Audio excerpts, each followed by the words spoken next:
కర్నూలు నగరంలోని స్థానిక స్కంద కాంప్లెక్స్లో జమాత్ ఉలేమా హింద్ స్వచ్ఛంద సంస్థ కార్యాలయాన్ని ఘనంగా ప్రారంభించారు. మరియు సర్ అంటే ఏమిటి, వాస్తవాలు, ప్రాముఖ్యత విధానంపై అవగాహన సదస్సును ఏర్పాటు చేశారు. ముఖ్య అతిథిగా Jamaat Ulema Hind AP Telangana general secretary Mufti Mahmood Zubair Qasmi హాజరయ్యారు. కర్నూలు జిల్లా ప్రభుత్వ హెడ్ ఖాజీ మౌలానా ముఫ్తీ అబ్దుల్ ఖదీర్ షోబీ నిజామీ మాట్లాడుతూ, జూన్ 15వ తేదీ నుండి మొదలు కానున్న ఎన్యూమరేషన్ కార్యక్రమం పై జమైత్ ఉల్ హింద్ కమిటీ సభ్యులు అవగాహన కార్యక్రమం ఏర్పాటు చేశారు. ఎన్యూమరేషన్ కార్యక్రమంలో రాష్ట్ర వ్యాప్తంగా సుమారు 46 మంది ప్రభుత్వ అధికారులు పాల్గొన్నప్పటికీ వారికి కేటాయించిన సమయంలో కొంతమందికి న్యాయం జరగకపోవచ్చు. అలాంటి సమయంలో మా కమిటీ సభ్యులు మండల స్థాయిలో ఉన్నారు కనుక వారికి చేదోడుగా నిలుస్తామని జమైత్ కమిటీ రాష్ట్ర సెక్రటరీ ముఫ్తీ మహమ్మద్ తెలిపారు. కులమతాలకు అతీతంగా ప్రతి ఒక్కరికి సిటిజన్షిప్ అందుబాటులోకి తేవాలన్నదే తమ లక్ష్యమని తెలిపారు. అనంతరం సర్ ప్రాముఖ్యతకు సంబంధించిన పోస్టులను వారు రిలీజ్ చేశారు.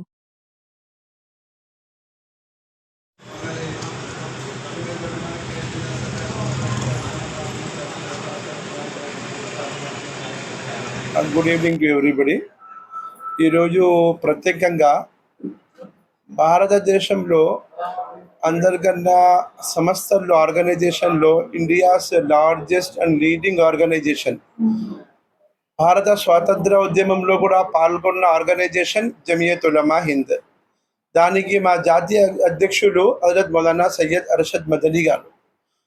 జమియత్ ఉలమా స్పెషాలిటీ ఏంటంటే కుల మతాల అతీతంగా ప్రతి చోట ఎక్కడెక్కడ ఏం అవసరం ఉందో, తుఫాన్ వస్తే కూడా, అప్పుడప్పుడు ఎర్త్ క్వాక్ వస్తే కూడా, ఎలక్షన్ అప్పుడు కూడా కుల మతాల అతీతంగా సర్వీస్ చేయాలనేది ఇది జమియత్ ఉలమా హింద్ చాలా పెద్ద గొప్పదనం. యాక్చువల్ జమియత్ ఉలమాది పూర్తి భారతదేశంలో క్రోర్స్ ఆఫ్ మెంబర్స్ ఉన్నారు. కర్నూలు డిస్ట్రిక్ట్లో కూడా ప్రతి మండల్లో ప్రతి చోట ఉన్నారు. ఈరోజు ప్రత్యేకంగా మా మా మధ్యలో జమియత్ ఉలమా హింద్ తెలంగాణ ఆంధ్రాకి జనరల్ సెక్రటరీ మన ముఫ్తీ మహమూద్ జుబేర్ గారు. ఇలా తెలంగాణలో చాలా బాగా ఎస్ఐఆర్ గురించి కూడా స్టడీ చేసి అక్కడ ఇంటికి ప్రతి ఒక్కరూ ఓటర్ లిస్ట్ ఉండాలి, సిటిజన్షిప్ ఉండాలి అని. తప్పకుండా ప్రతి ఒక్కరికి సిటిజన్షిప్ ఉంది, కానీ ఓటర్ అనేది ఒక చాలా ముఖ్యమైన పాత్ర సిటిజన్షిప్ కొరకు. దాని కొరకు చాలామంది మా మధ్యలో ఇలిటరేట్స్ ఉంటారు, వాళ్ళకి అర్థం కాదు ఏం చేయాలి, ఎలా చేయాలని చెప్పి. అందుకు డెఫినెట్లీ గవర్నమెంట్ మాకి అనుకూలంగా టైం ఇస్తుంది, ట్రైనింగ్ ఇస్తున్నారు. కానీ కొద్ది సమయంలోనే జూన్ 15 నుండి జూలై 7 వరకు ఏమో ఎన్యూమరేషన్ అవుతుంది. కానీ వాళ్ళకు అంత తొందరగా అవేర్నెస్ అని గవర్నమెంట్ వాళ్ళు వచ్చి స్టాఫ్ చాలా తక్కువ ఉంటుంది, వాళ్ళు చేయలేకపోతారు. జమియత్ ఉలమా ఒక రకంగా గవర్నమెంట్ పని చేస్తుంది. ప్రతి ఇంటి దగ్గర వాళ్ళకి అవేర్నెస్ అవడానికి గవర్నమెంట్ స్టాఫ్ తగ్గుపడినప్పుడు జమియత్ ఉలమా మెంబర్, జమియత్ ఉలమా యూనిట్ వాళ్ళకి అవేర్నెస్ అవ్వడానికి, ఎందుకంటే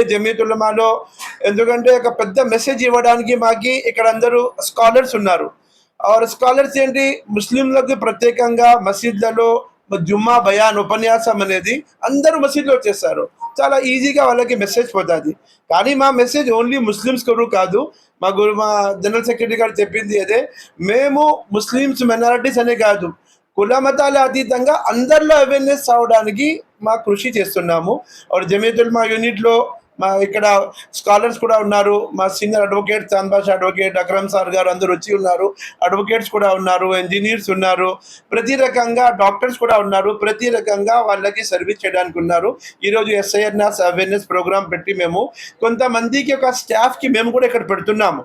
వాళ్ళు స్పెషల్గా వాళ్ళకి ఒక శాలరీ ఇచ్చి ఏమని, ఈ ఆఫీస్లో ఎందుకు చేయడం అంటే ఫస్ట్ స్టార్లో కూడా చేయొచ్చు. మేము ఇక్కడ ఎందుకు చేస్తున్నామంటే ఒక ప్రోగ్రామ్ చేసి పోవాలని కాదు, ప్రత్యేకంగా కూర్చొని సర్వీస్ చేయాలి.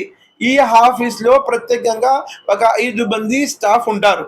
ఎవరు వాళ్ళ ఓటర్ లిస్ట్ వచ్చి చూసుకోవాలనుకుంటే వాళ్ళకి మ్యాపింగ్ కొరకు ఏమేమి అవసరం ఉందో అవంతా సర్వీస్ చేయాలని అనుకొని ఒక మెసేజ్ ఇవ్వడానికి ఈరోజు ప్రత్యేకంగా ఈ ప్రోగ్రాం జరిగింది. మీరందరూ మీడియా మిత్రులు కూడా మేము ధన్యవాదాలు చెప్తున్నాము. అలాగే మా ఇక్కడ వచ్చిన వాళ్ళు ఎలా అంటే ఒక క్రీమీ లేయర్ ఆఫ్ కర్నూలు వచ్చినారు, అడ్వకేట్స్, స్కాలర్స్, అలాగే prominent people of the streets. వాళ్ళ ప్రత్యేకంగా చెప్పి అవేర్నెస్ అవ్వడానికి మాకు చాలా హెల్ప్ఫుల్ అవుతారని వాళ్ళకి మేము పిలిచినాము.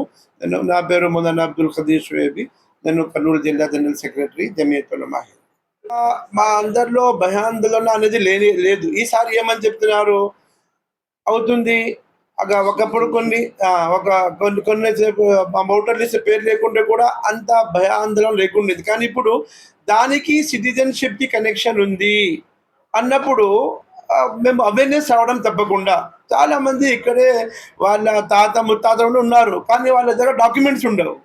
వాళ్ళకి డాక్యుమెంట్ రెడీ చేసుకోండి. ఇప్పుడు అప్‌డేట్ అవుతుంది. సిటిజన్‌షిప్ అనేది వస్తుంది. దానికి డాక్యుమెంట్ లేకుంటే మీరు ప్రూవ్ చేసుకోలేరు. అందుకు ఓటర్ లిస్ట్‌కి దానికి కనెక్షన్ ఉంది అని దాని గురించి అవగాహన తేవడం అనుకుంటున్నాను. సార్ నేను అస్సాంలో 47 लाख पीपल एक डॉक्यूमेंट वहां पे बनता था जो बच्ची को दिया जाता था। उसकी शादी के वक्त में जब उन्हें बाहर जाती थी तो लिख के सरपंच देता था कि ये हमारे गांव की बच्ची है। स्टेट गवर्नमेंट बोलती है कई साल के बाद 50 साल के बाद कि हम ये डॉक्यूमेंट को नहीं मानते, और ऐसे डॉक्यूमेंट की बेस पे जितनों के नाम लिस्ट में बने हुए हैं हम उनको सबको डी वोटर बनाते हैं, डुप्लीकेट वोटर, डाउटफुल वोटर। वो डाउटफुल वोटर बोल के जब बोले हैं तो उन सबके ऊपर बड़ी मुसीबत आई। जमीयतुल उलमा और दीगर तंजीमें गई, सुप्रीम कोर्ट में गई, और आखिर में सुप्रीम कोर्ट ये फैसला करा कि वो जो पर्चा देता था सरपंच, वो पर्चे को हम सिटीजनशिप के तौर पे और डॉक्यूमेंट के तौर पे एक्सेप्ट करना चाहिए उसको।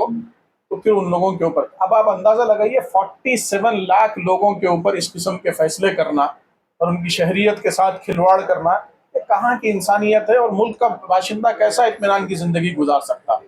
अब इस SIR को भी वोटर लिस्ट से जोड़ के देखा जा रहा, जो एक बेचैनी की बात है। शहरियत से जोड़ के देखा जा रहा, जो एक बेचैनी की